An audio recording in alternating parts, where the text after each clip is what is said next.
The letter arrived on a Tuesday morning in October, and it was Agnes who brought it to Josephine.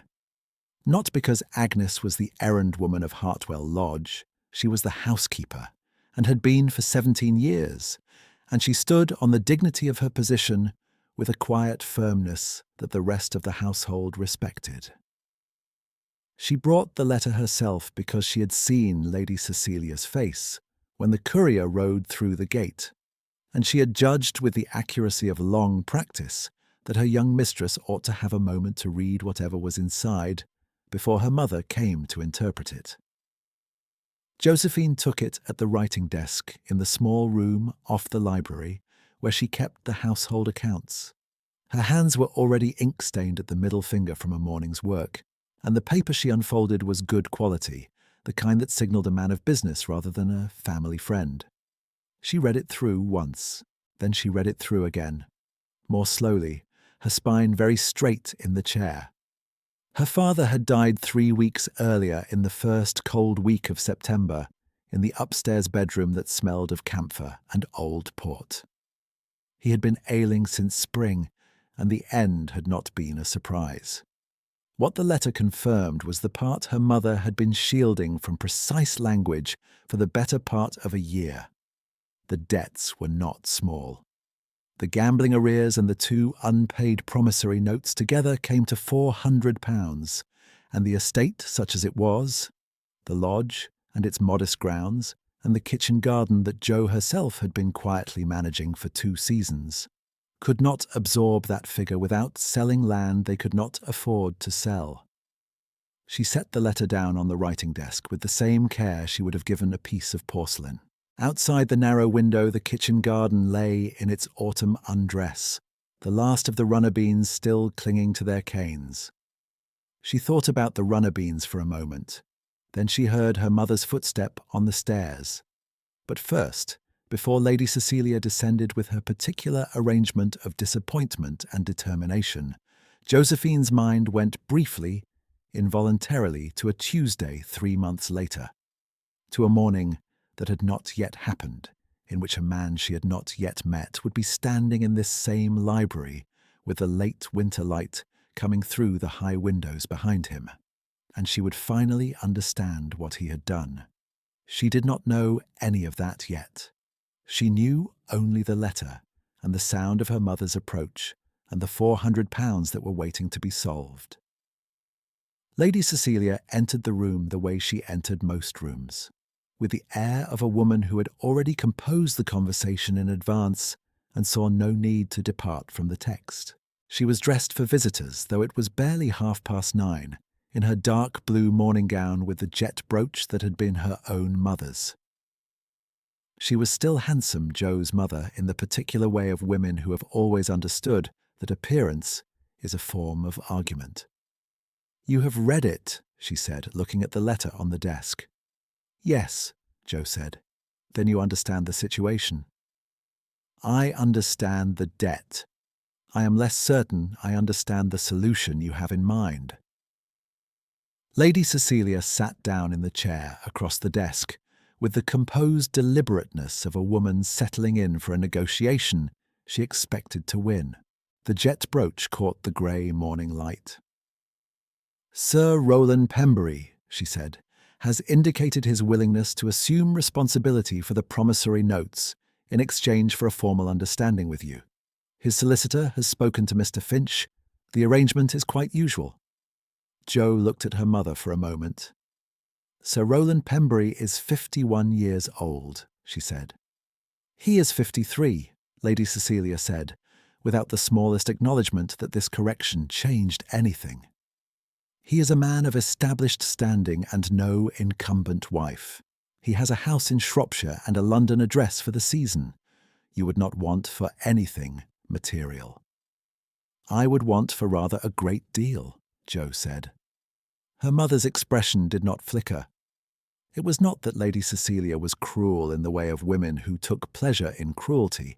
She was, instead, the particular kind of practical, the kind that found the straight path from problem to solution and declined to be slowed by the texture of the ground between. Joe had learned this about her years ago. The learning had not made it easier. "We have Clara to consider," her mother said. And there it was, the sentence that was not an argument, but a fact, laid on the desk between them with the quiet weight of something that could not be argued away. Clara, who was 19 and who had been unwell since spring, who needed the physician in Bath that Joe had written to twice now without reply, who could not travel without a companion and a carriage, and the kind of money that did not currently exist anywhere in the household's accounts. Joe's hands were folded in her lap. She did not answer because her mother was right and they both knew it, and saying so aloud would only be a way of hurting herself for no purpose. The formal betrothal letter from Sir Rowland's solicitor arrived a fortnight later, in early November. Agnes brought that one too. She set it on the breakfast table beside Joe's tea and stood for a moment with her hands clasped at her waist, not speaking. "Thank you, Agnes," Joe said. Agnes made a small sound in the back of her throat that was not quite a word and went back to the kitchen, and Joe understood this as a form of solidarity.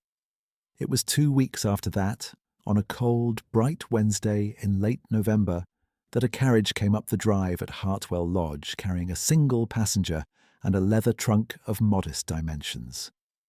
Joe was in the walled garden when it arrived, cutting back the last of the dead growth from the rose beds before the ground hardened entirely, her old wool cloak pulled close, and her gardening gloves stained at the knuckles. She heard the wheels on the gravel and straightened up to look. The man who stepped out was not what she had expected. She had not precisely been expecting anyone, but the household had a quality of waiting about it lately, and the carriage had a purposeful look. He was somewhere in his middle 30s, she thought, with a lean, contained way of standing that did not quite match the plainness of his travelling coat. The coat was serviceable and good, but not fashionable, and the boots below it were very well made, and there was something about the combination that did not entirely cohere, though she could not have said why. He looked at the lodge with the particular attention of a man appraising something, and then he saw her over the garden wall and inclined his head. "Miss Hartwell," he said, "I am Edmund Ashworth. Your mother engaged me to review the estate accounts." "I know," she said, which was not entirely true. She had been informed in passing that a factor was coming. Her mother had not lingered on the details. "Welcome to Hartwell Lodge, Mr. Ashworth." She pulled off her right glove and offered her hand, which was faintly earthy at the wrist. He took it without the smallest glance at the earth. His own hand was steady and cool. Agnes, appearing at the side door with the efficiency of a woman who had been listening for exactly this moment, came down the steps to show him in. Joe watched him go and then looked back at her rose beds. The old canes needed another half-hour of work. She finished them, unhurried, before going in herself. Her mother received Edmund in the formal drawing-room, with Sir Rowland Pembury also present, as it happened, which meant that Joe had the particular experience of entering a room where the three of them had been speaking together, and the conversation stopped in the precise way that indicated it would not be resumed in front of her. Sir Rowland was a tall man, thin in the chest, with a way of looking at Joe that was not quite unkind and not quite anything else. He addressed her correctly, and she addressed him correctly, and the whole exchange had the quality of two people performing a scene that neither had written. Edmund sat slightly to one side with a small notebook open on his knee and said very little. He answered Lady Cecilia's question about the scope of his audit in 3 precise sentences. Joe noticed that he did not look to Sir Rowland for conversational guidance, which most men in a room with Sir Rowland tended to do, given the particular quality of authority that Sir Rowland projected when seated in someone else's drawing room. Edmund simply did not appear to require guidance of that kind. She asked him, on her way out, whether he had been given the correct key for the estate office. He had not, She went to the board in the hall herself and found it, a heavy old iron thing on a brass hook, and brought it back. He thanked her in the same level tone he had used for everything else, and she went upstairs to change for the evening. The estate office was a narrow room on the ground floor, between the library and the passage to the kitchen, with one window that looked onto the kitchen garden and a desk that had been her father's. Jo needed the library regularly for the household correspondence, and for the books themselves.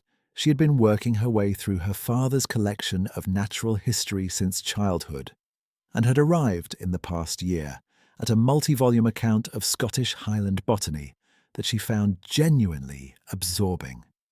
She passed the open estate office door each morning and each evening, and she and Edmund developed the habit of a brief, unremarkable exchange in passing. He asked clear questions when he had them. She answered clearly. Neither of them produced more words than the situation required. On the third day of his stay, she brought him tea without being asked, not because she had decided to do so, but because she was carrying a tray past the door and Agnes had brewed enough for two. She set the second cup on the corner of the desk. He looked up from a column of figures that she could see, from her angle, were her father's stable accounts. "The farrier's bills from 1829 are missing," he said. "If you have them elsewhere, it would complete the ledger." "They are in the lower drawer on the left," she said.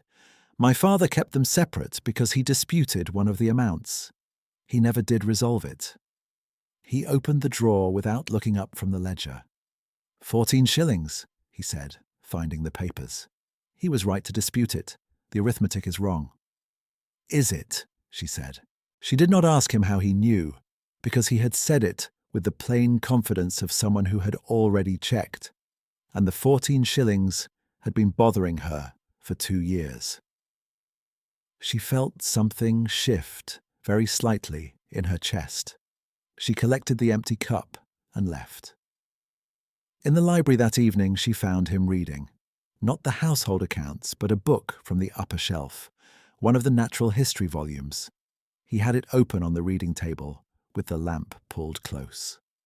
She stopped in the doorway because she had not expected anyone to be there. "I beg your pardon," she said. "I did not know you used the library in the evenings." "I should have mentioned it," he said.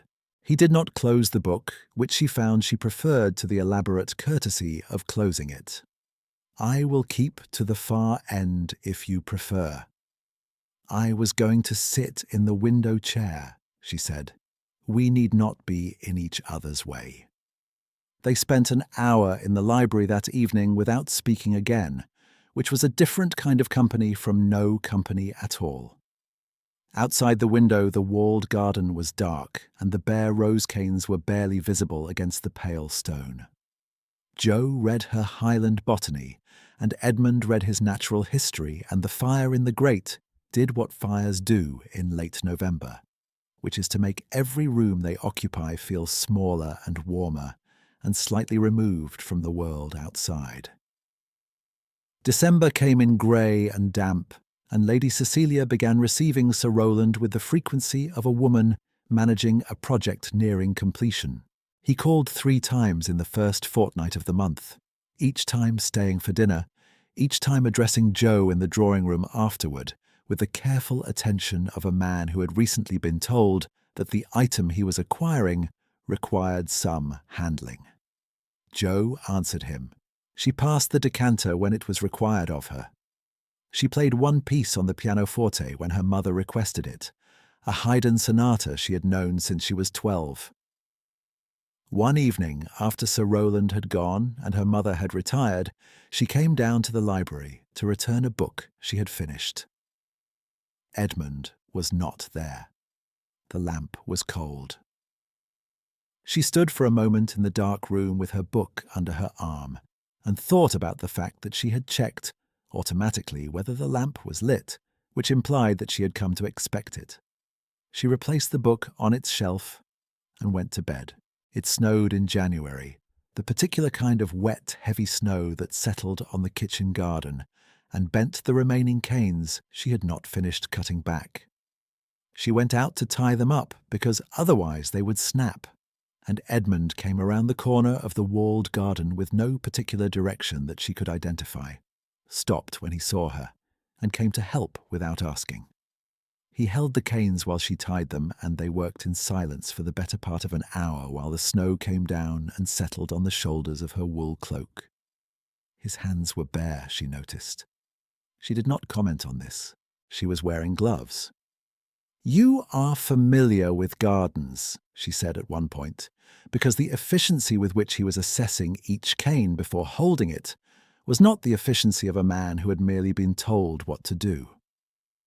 "My mother kept a rose garden," he said. "I spent a considerable part of my childhood being pressed into service as the second pair of hands." "She sounds sensible," Joe said. "She was," he said. After a moment he added, "She died when I was 14. Joe tied the last cane and stepped back to look at the row. "I am sorry," she said. The words were plain, and she meant them plainly. He looked at the garden for a moment. "Yes," he said. It was not a deflection.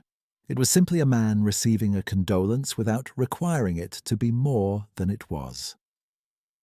They walked back to the lodge separately, which was correct, but at the side door she held it open, and he came through without the small hesitation that people sometimes produced when they were uncertain whether the gesture was intended for them. By February, the accounts had been substantially completed. Edmund presented the summary to Lady Cecilia in the morning room, with Joe present because she had been managing the household expenses for 2 years, and her mother saw no reason to exclude her from a conversation that was essentially practical. The summary was clear and it was not comfortable. The estate could maintain itself at current levels, but it had no reserve, and the £400 in outstanding debt would, if called in before a settlement was reached, require the sale of the South Meadow, which was the best of what they had. Sir Roland, receiving this information from Lady Cecilia at his next call, did not say anything unkind. He said instead that he had every confidence the matter would be resolved satisfactorily, and looked at Joe when he said it. She looked back at him with her hands folded in her lap and her face entirely composed, and he appeared to interpret this as encouragement, which was not what she had intended. Later, in the passage outside the library, she heard Agnes say to the kitchen girl, in a voice pitched for the kitchen and not for the passage, that Sir Roland Pembury had the look of a man purchasing a horse and waiting to see if the price would drop. Joe stood for one moment in the passage, then went into the library and sat down in the window chair, and looked at the garden until she had arranged her thoughts back into some order. Edmund found her there 10 minutes later. He had a question about the 1830 land survey that he needed to cross-reference against the library's records, and he moved through the room with the quiet directness of a man who knew where he was going and was not prepared to be deflected by the mood of the room. He found his survey map in the lower shelf, unrolled it on the reading table and studied it for some minutes. Then he said, without looking up, "The South Meadow has good drainage for its aspect. It would fetch well." "We will not be selling it," Joe said. He looked up at her then, not with challenge and not with sympathy, but with the particular attention of a man who has heard something and is choosing to hear it completely. "No," he said. "I did not think you would." It was a small exchange. She turned back to the window afterward, and he rolled his survey map back up, and neither of them referred to it again. She thought about it later that evening, the simple fact of being heard without being managed, and found she had no vocabulary that was quite adequate to it. March arrived, and with it the thaw, and the kitchen garden began to show the first pale signs of what would come up if someone was paying attention to it. Joe was paying attention. She went out most mornings before breakfast, in her old cloak and her stained gloves, and she noticed on 3 separate occasions that the rose beds she had not yet reached had been quietly tended already, the dead wood cut back with a clean, practiced hand. She did not ask Edmund directly, but one morning she brought 2 cups of tea out to the garden wall, and he took one without comment, and they stood together in the pale March air with their cups, and looked at the kitchen garden coming alive in its slow, determined way. Her mother, observing this from the morning room window, said nothing to Jo. She said nothing, in fact, about Edmund at all, which Jo had noticed was a distinct departure from her mother's usual habit of assessing everyone in the household according to their utility. Edmund was useful, and useful people warranted acknowledgement from Lady Cecilia. The absence of acknowledgement was unusual enough that Jo had been turning it over quietly for some weeks. It was in the second week of April, on a mild grey afternoon, that Jo heard the conversation she had not meant to hear. She had come in from the garden by the side entrance and was crossing the passage toward the kitchen stairs when she heard her mother's voice through the half-open library door. The library door was never half open when her mother was speaking privately. Jo stopped without deciding to stop. "It was £32, Sir Rowland said. His voice was the flat, carrying voice of a man who had never developed the habit of modulating for corridors. Passage to Bath and a month's board at the physician's house. Fully arranged, paid in advance. By Mr. Ashworth, her mother said. Anonymously, or nearly so, Sir Rowland said. The physician's secretary mentioned the name to my man in Bath. He had no reason to conceal it. The arrangement had been made 3 months ago, before Ashworth even arrived here. He knew about the girl's situation beforehand. A pause. Jo heard the sound of her mother moving to the window, the small creak of the floorboard she had known since childhood. He said nothing to anyone in this house, Lady Cecilia said. No, Sir Rowland said. He did not. Jo moved very carefully back toward the side door and out into the garden. The cold air hit her face. She stood with her back against the stone wall of the lodge and looked at the kitchen garden for a long time. And the kitchen garden looked back at her with its rows of early onions coming up in their neat lines, entirely indifferent to what had just rearranged itself inside her. £32. Clara's passage to Bath, and the board at the physician's house in Pulteney Street that Jo had written to inquiring about the costs and received no answer from, because someone had already written and paid. 3 months before Edmund arrived at the lodge. 3 months before he had introduced himself to her over the garden wall with his plain coat and his steady hands, and asked for the key to the estate office. She did not understand why. She could not construct an account of it that made a clear, unbroken line. She knew only that he had done it, and that he had not told anyone, and that he had then arrived here and spent 4 months sitting in the library across from her and asking clear questions about the farrier's bills and holding rose canes in the snow, and had said nothing. She went inside. She went to the estate office door, which was open, as it usually was in the afternoons. He was at the desk. He looked up when she appeared in the doorway. She said, "Clara is well, I hope." She watched his face. There was something in the steadiness of his expression, a quality that was not wariness but was very close to it, the expression of a man waiting to see what direction a thing is coming from. "I understand she has had good care," he said. "In Bath," Jo said, "at the physician's house in Pulteney Street." A moment passed. She watched him measure it. "I am glad of it," he said. "Are you?" she said. It was not a question, quite.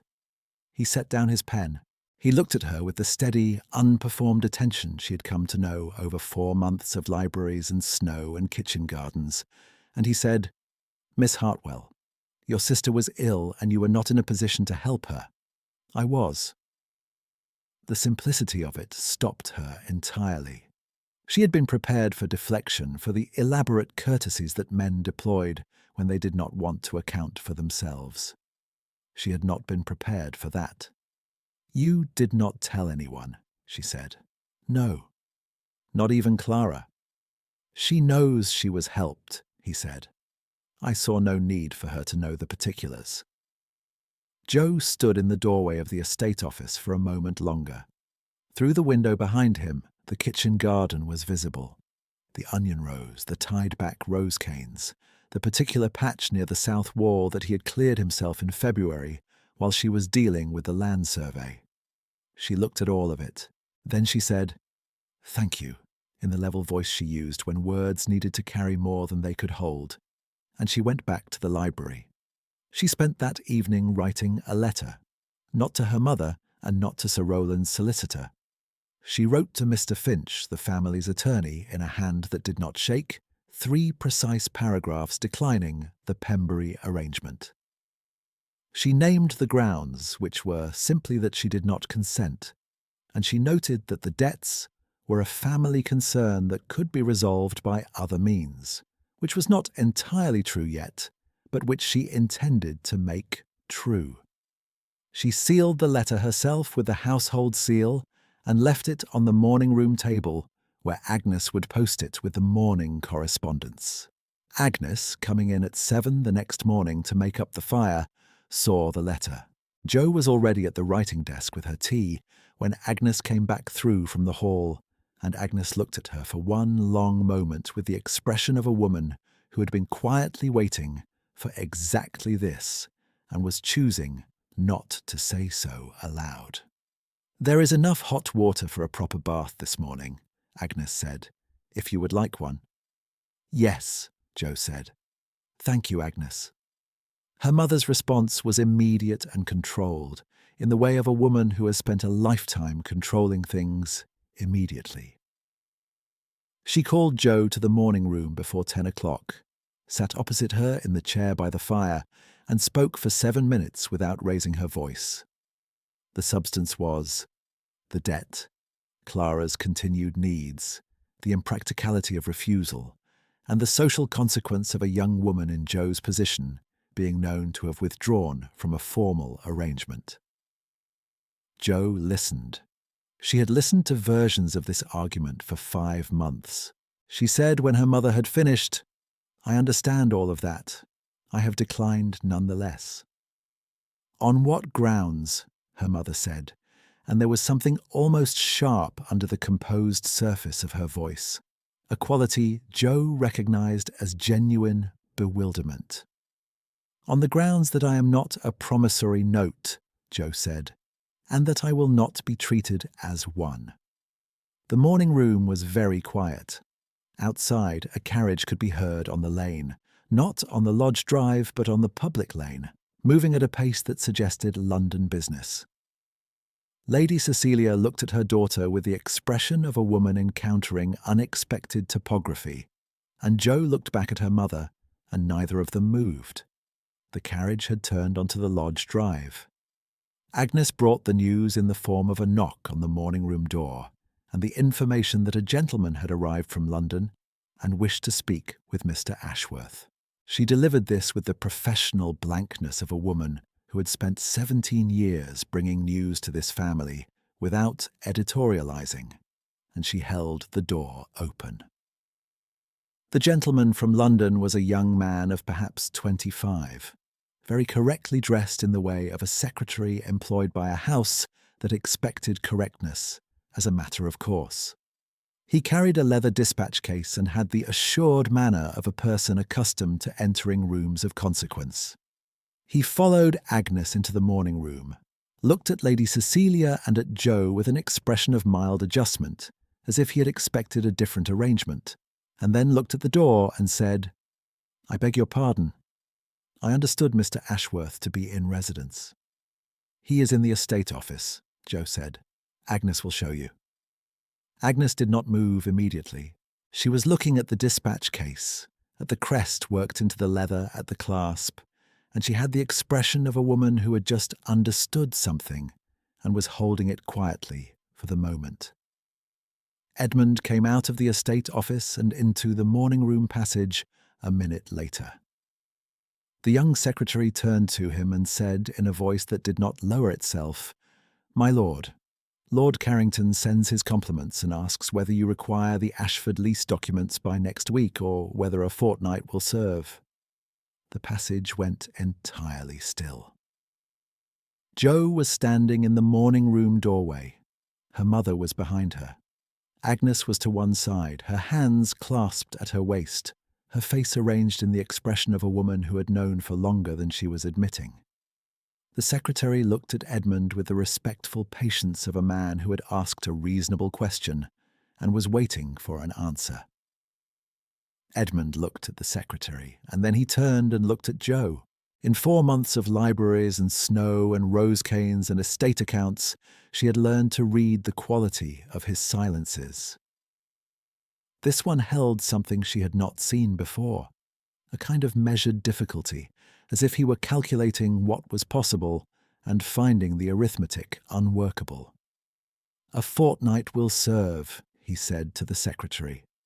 "Very good, my lord."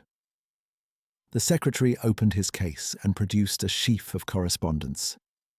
"There are also 3 letters from your steward at Ashford regarding the tenant leases on the North Quarter, and a note from your solicitor about the mortgage parcel in Wiltshire." Lady Cecilia made a sound. It was very small, barely audible, but Jo heard it behind her, the sound of a woman's understanding rearranging itself into something that produced vertigo. Edmund took the correspondence. He said to the secretary, "You will stay the night. Agnes will arrange the room." He said it with the natural ease of a man accustomed to arranging things in houses that were not his, and the ease had a different quality now, in the light of what had just been named. The secretary thanked him and followed Agnes toward the stairs. And then it was Edmund and Jo and Lady Cecilia in the morning-room passage, with the spring light coming through the narrow window at the end and the carriage standing empty on the drive. "Edmund Ashworth," Jo said. "Yes," he said. "The Earl of Ashford," she said.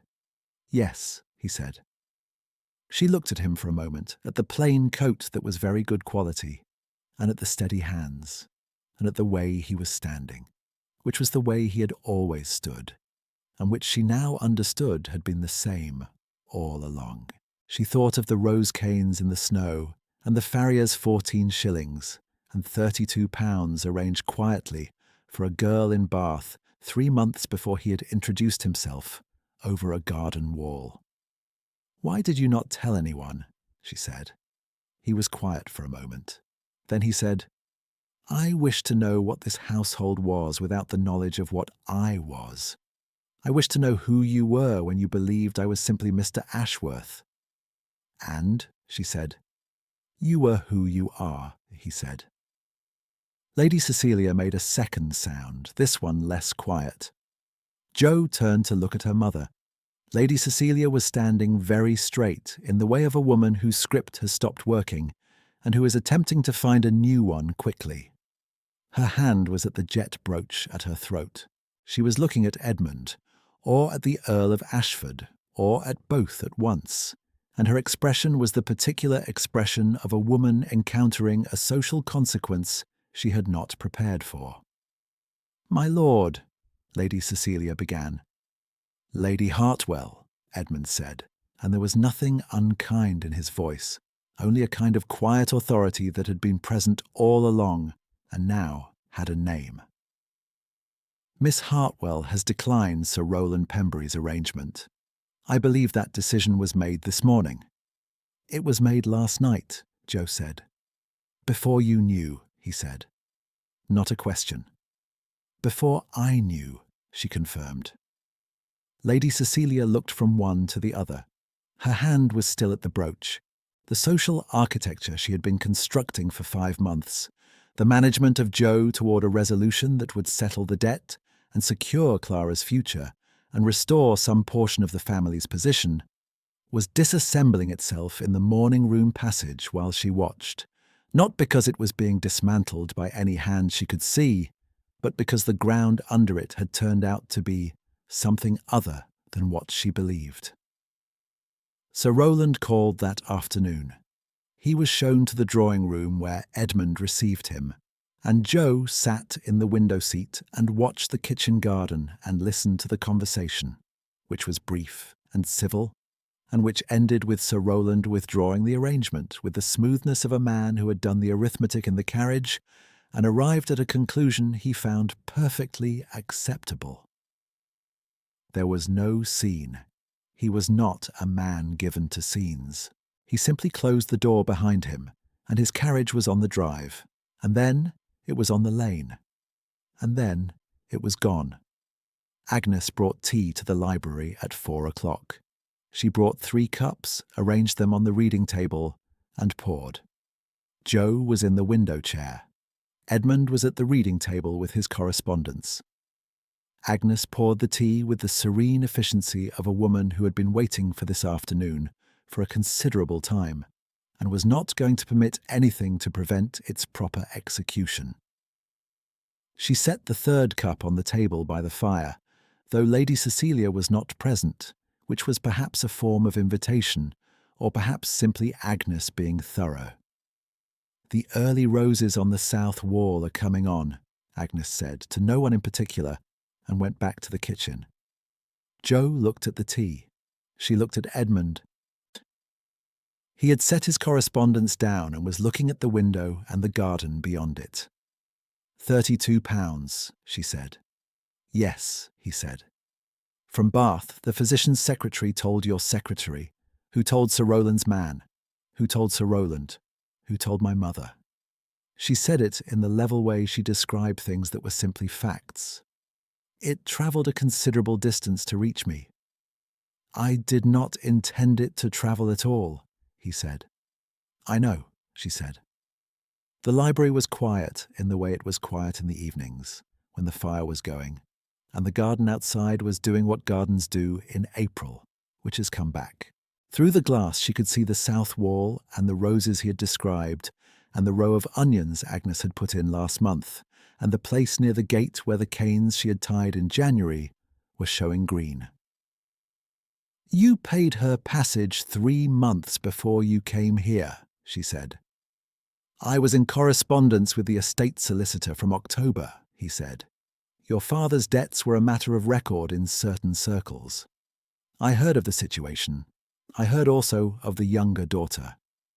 "And," she said. "Clara's need was immediate," he said. "The rest required more time." Joe looked at the window and the garden, and then she looked at Edmund. He was watching her with the steady attention that had been the same from the very beginning, in the walled garden over the wall in late November, and in the library in the evenings, and in the snow in January with his bare hands on the rose canes. "I wrote 3 letters to that physician's house," she said. "None of them were answered." "He had already been engaged," Edmund said.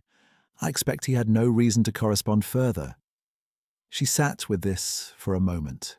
She thought about 3 unanswered letters, and the winter she had spent not knowing, and the £400, and Clara in Bath, learning to breathe without difficulty for the first time in a year. She thought about a man who had arranged all of that in October, quietly, without announcement, and then driven up a Berkshire lane in November in a serviceable coat and a good pair of boots, and introduced himself as Mr. Ashworth, a hired factor. "You might have told me," she said. "If I had told you," he said, "what would you have done?" She considered this honestly. What she would have done was exactly what any woman in her position would have done. She would have become grateful, and gratitude was not a free condition, and she would have managed herself in light of it for every subsequent conversation in every library and garden and snow-covered morning. She would not have been who she was. She would have been someone performing themselves in front of a benefactor, which was a different thing entirely. "You wanted to know what I was without knowing what you were," she said. "Yes," he said. "You have known since November," she said, "what I am." "Yes," he said. Outside, the garden was doing its quiet, persistent April work. The fire in the grate had burned down to a steady, low warmth. From somewhere in the back of the house came the sound of Agnes in the kitchen. the small domestic sound of someone going about the evening's necessary work without requiring any witness for it. Joe looked at the man across the reading table, at his plain coat and his steady hands, and the correspondence from his steward at Ashford regarding the tenant leases on the North Quarter. She thought about the months that had accumulated between them in this room, the evenings of parallel reading, the morning in the snow, the question about the farrier's bills that had been answered before she was done formulating it. She thought about what it meant to be seen, not the surface of being seen, not the Regency grammar of it with its calling cards and morning visits and formal arrangements, but the plain, unhurried, unglamorous work of one person actually looking at another and seeing what is there. "You stayed 4 months," she said. "The accounts required considerable attention," he said. The faintest quality of something moved across his expression when he said it. The dry precision of a man whose humour ran thin and deep rather than broad, and she had learned to hear it. She had been hearing it, without naming it, since December. "They did," she said. "The farrier's 14 shillings alone could have kept you a fortnight." "At least a fortnight," he agreed. She picked up her tea. It was the right temperature, which was Agnes's particular skill. She held the cup in both hands and looked at the garden through the library window, and the garden held the last of the day's light on its waking rose and its patient climbing things. And she thought that this was what it meant for a room to be familiar. Not merely known, but inhabited, and belonging to the person inside it as much as that person belonged to it. Her mother would come around. Not quickly, and not entirely without the process of revision that was, for Lady Cecilia, a kind of grief. She would sit with the arithmetic of it for some days. The way the debt was a different shape now, the way the man she had barely acknowledged across 5 months of dinners and drawing-room calls had turned out to be something she had not been accounting for. She would revise. She would find her footing on the new ground. Jo knew this because she knew her mother, the practical core of her that could solve any problem once it had been accurately described. Agnes would be pleased. Agnes was already pleased in the contained way of a woman who had been quiet about her opinions for 17 years and had no intention of becoming loud about them now. And Clara was in Bath, improving, in the physician's house in Pulteney Street, where Jo would write to her tomorrow morning with news that would take some explaining. Edmund set his teacup down. He looked at her across the reading table with the expression she had first noticed in November, the quality of attention that did not need to perform itself, and he said, "I should perhaps have introduced myself more accurately at the gate." "You told me your name," she said. "I left out a word," he said. "Several words," she said. "Yes," he said. "I am sorry for that." She looked at him for a moment. She thought about being sorry, and about what it meant to receive an apology that came without defences, without the elaborate drapery that men sometimes constructed around their accountings of themselves. He was sorry. He had also paid £32 for her sister's life, and kept rose canes in a January snowstorm, and heard 14 shillings in an arithmetic error at a glance. She thought about the weight of all of that together, the long, patient accumulation of it, and about the fact that she had refused Sir Rowland Pembury the previous evening, not because she knew who Edmund was, but because she knew who she was. And those two things together made a kind of sense she had not had words for until this moment. "Yes," she said. "I know." She crossed to the nearest shelf and found the next volume in the Highland Botany series, the one she had been putting off beginning because the ending of a volume always created a particular reluctance to start the next. She brought it back to the window chair. Edmund turned back to his correspondence from the steward at Ashford. The fire in the grate settled and steadied. Outside, the kitchen garden held the last of the April light on its patient returning rose, and the roses on the south wall were indeed coming on, just as Agnes had said, in the quiet, undramatic way of things that have been waiting for the right conditions and have finally found them.